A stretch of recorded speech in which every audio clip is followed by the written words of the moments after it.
Welcome back. This is Jaclyn, Cashman, and Hillary Chabot. You're listening to Morning Meeting here on BostonHeraldRadio.com. 617-619-6400 is the number to call. 617-286-5633 is the number to text us. Former Walpole Selectman Michael Berry is joining us now. He is running for the special election race for State Senate. Thank you so much this morning for joining us. How you doing?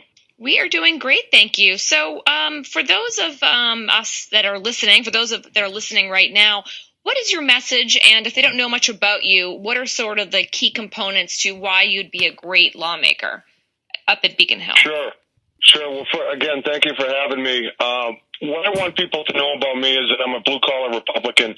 I grew up in Walpole. My father's a Vietnam veteran from South Boston, and my mom's an Irish immigrant, and they were both in unions when I was growing up and working family, and those are the people I'm looking to represent on Beacon Hill. One of the issues I've been talking to people about is ethics reform for state legislators, and I've been telling folks it's time to have a lawmaker that starts serving the working families of Massachusetts instead of themselves.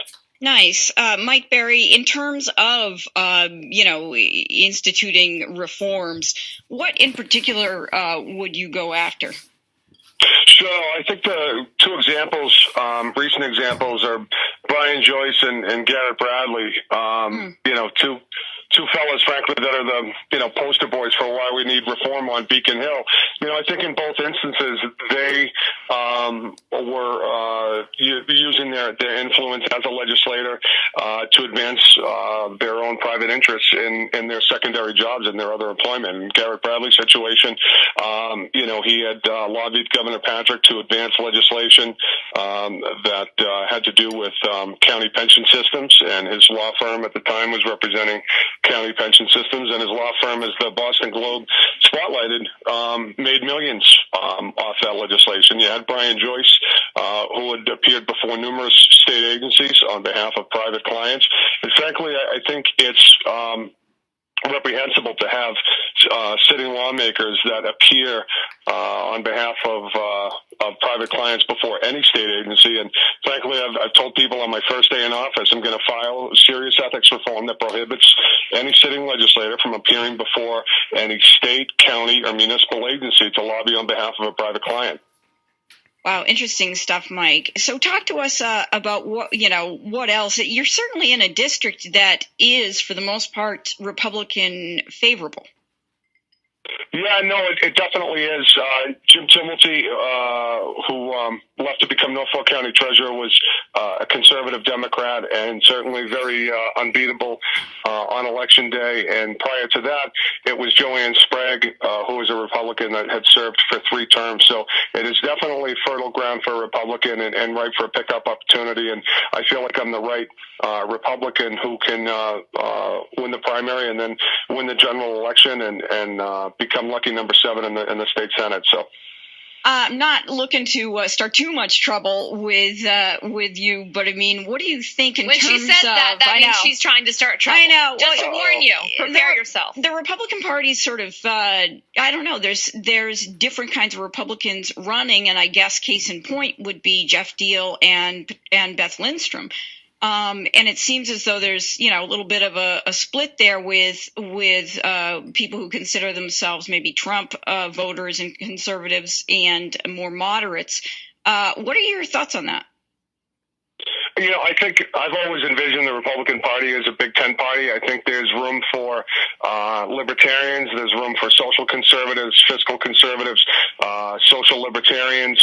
And that's the Republican Party that I've always sought to be a part of. And I think it's good that we're having those types of debates in the Republican primary. And I think Republican primary voters, I hope, are also, want to win. And they're going to look at, the candidates and hopefully watch them go through a robust process to see who's going to be the best matchup for Elizabeth Warren. And I think we've got some candidates that are emerging now. Jeff Deal who I'm somewhat familiar with, having worked in the Baker administration before leaving a couple weeks ago.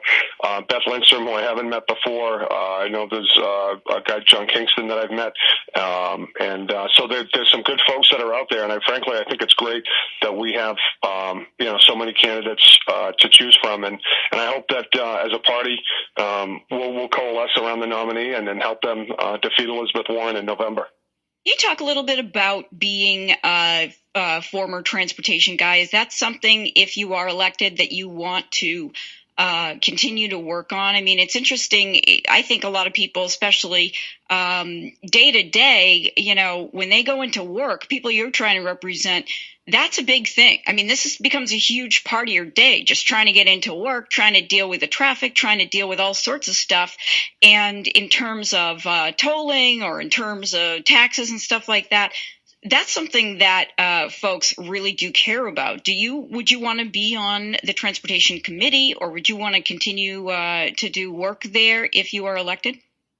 Sure, I would love to be on the transportation committee. I think I spent 2.5 years working, again, as part of the administration, helping bring reforms at the MBTA, working with Secretary Pollack to focus on, a capital plan that focuses on fixing what we have before embarking on new expansion projects. And, I think having had that experience, I think it would only certainly benefit my district to have somebody with that agency experience. But, I was also a school committee member and had served on the Board of Selectmen. I was a municipal employee for the city of Marlborough. I worked for Mayor Arthur Vigin for 3.5 years. So I think I really bring a pretty diverse array of experience to the election, and I think folks are responding to the fact that I'm pretty well-rounded, and when it comes to advocating on their behalf, whether it be on a transportation issue or an issue more local, that they have somebody that has the experience to get the job done. How concerned are you about the MBTA and the fact that we have this new administrator that apparently has a past when it comes to financial, being on the up and up, has had some problems when it comes to managing other businesses? I just came across that yesterday, and I'm not too familiar with the details yet, but I read the Herald story, and I think if he has the faith and trust of Secretary Pollack and Governor Baker, then for now that's good enough for me. I think we need to have the other side of the story come out, but from what I understand, it was a pretty thorough search process, and he certainly seems like, from a management perspective, he's got the pedigree. And I think one of the things about transportation is that we have a lot of great people on the ground. We have Jeff Gonneville, who's Chief Operating Officer, that has really worked his way up the chain there, and you really need a CEO type at the top that I don't think necessarily has to be as versed in day-to-day transportation issues, but they have to be able to depend on their number two, their number three, man or woman in charge, and get the information that's being presented to them and make an executive decision. So, right now I don't have any concerns just yet. I think we have to wait and see, what further details are. But, Governor Baker and Secretary Pollack, I think, have been doing right by the taxpayers of Massachusetts and trying to reform the MBTA. And if they feel good about them, so don't I. All right, Mike Berry running to become state senator down in the Norfolk and Bristol counties. Thanks so much for joining us today. Hillary, Jaclyn, thank you very much. Appreciate your time. Thank you.